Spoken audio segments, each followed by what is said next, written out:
আসসালামু আলাইকুম, welcome back to my channel.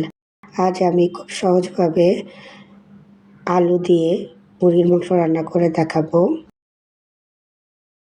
প্রথমে আমি কড়াইয়ের মধ্যে দিয়ে দিয়েছি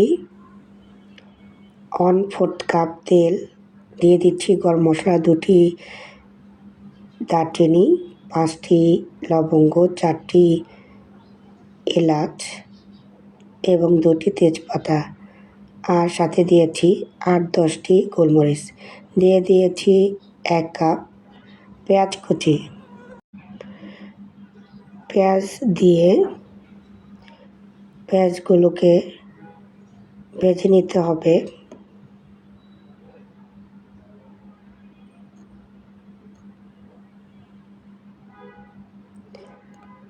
পেঁয়াজগুলো যখন হালকা ভাজা ভাজা হবে তখন দিয়ে দিচ্ছি 2 চা চামচ আদা এবং রসুন বাটা। এখানে আদা এবং রসুন একসাথে বাটা আছে, তার জন্য আমি একসাথে দিয়ে দিয়েছি।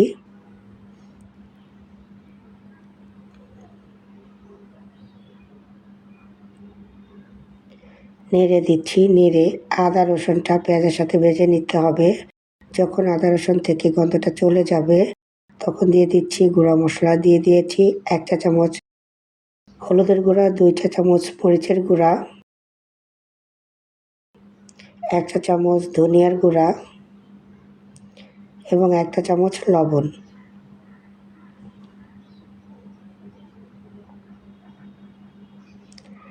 সাথে দিয়ে দিচ্ছি সামান্য একটু পানি। পানি দিয়ে মশলা ভালো করে কষিয়ে নিতে হবে।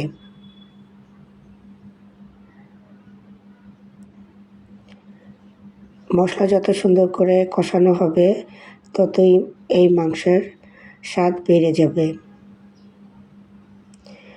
মশলা থেকে তেলটা যখন উপরে উঠে আসবে তখন বুঝতে হবে মশলা কষানো হয়ে গিয়েছে। আমি দিয়ে দিচ্ছি 1 কেজির থেকে একটু বেশি মুরগির মাংস, রেগুলার করে কাট করা আছে। তবে ব্রয়লার মুরগি দিয়ে যদি আলু দিয়ে রান্না করেন সেক্ষেত্রে মাংসের পিসগুলো একটু ছোটো ছোটো করবেন, এতে করে মাংসের মধ্যে মশলা সুন্দরভাবে প্রবেশ করতে পারবে।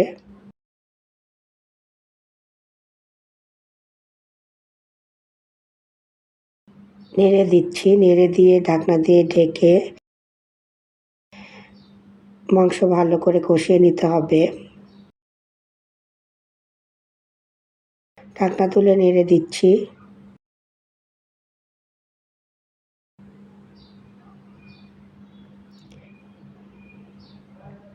আবারও ঢাকনা দিয়ে দিয়েছি, আবারও কষিয়ে নিচ্ছি।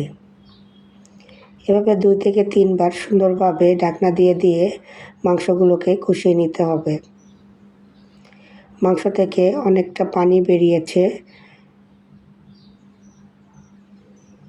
এখন দিয়ে দিচ্ছি 5টি কাঁচামরিচ, নেড়ে দিচ্ছি। এই পর্যায়ে এসে দিয়ে দিব আলু। আমার এখানে 2টো বড় সাইজের আলু আছে। আলুগুলোকে এই পর্যায়ে এসে মাংসের সাথে কষিয়ে নিতে হবে।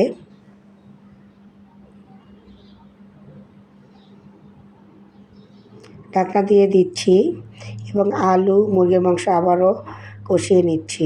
ঢাকনা তুলে নিচ্ছি, নেড়ে দিচ্ছি। এভাবে সুন্দর করে মুরগির মাংস এবং আলু কষিয়ে পানি দিয়ে দিতে হবে। আমি এখানে নরমাল পানি দিয়ে দিব, আপনারা চাইলে গরম পানিও দিতে পারেন।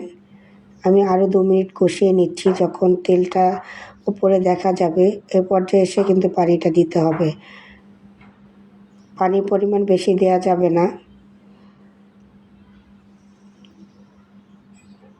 আলু এবং মুরগির গায়ে গায়ে থাকবে এমনটা পানি দিতে হবে। আমি এখানে 1.5 কাপের মতো পানি দিয়েছি। আপনারা আপনাদের প্রয়োজন অনুসারে পানিটা দিয়ে দিবেন। ঢাকনা দিয়ে দিচ্ছি 15 মিনিটের জন্য। 15 মিনিট হয়ে গিয়েছে, ঢাকনাটি তুলে নিচ্ছি। আমার যেহেতু আলু এবং মাংসগুলো খুব ভালো করে কষানো, তাই রান্না করতে বেশি সময় লাগবে না।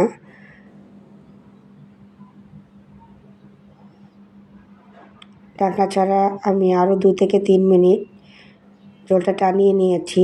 এ পর্যায়ে এসে দিয়ে দিচ্ছি 1 চা চামচ ভাজা জিরার গুঁড়া। ঢাকনা দিয়ে দিচ্ছি 3 থেকে 4 মিনিটের জন্য। ঢাকনাটি তুলে নিচ্ছি, নেড়ে দিচ্ছি। আমি একটু বেশি ঝোল রাখবো। আপনারা চাইলে এই ঝোলের পরিমাণটা আরও একটু টানিয়ে নিতে পারেন।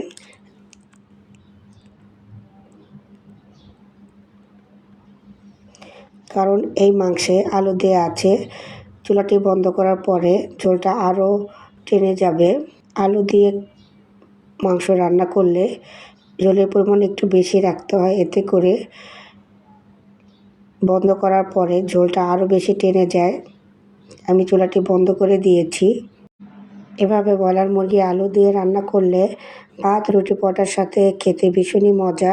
আপনারা রেসিপিটি ফলো করে বাসায় ট্রাই করবেন এবং চাইলে আমাকে জানাতে পারেন রেসিপিটি কেমন হয়েছে। রেসিপিটি ভালো লাগলে লাইক, কমেন্ট, শেয়ার এবং চ্যানেলটি সাবস্ক্রাইব করবেন। সবাইকে আমার সাথে থাকার জন্য অসংখ্য ধন্যবাদ জানাচ্ছি।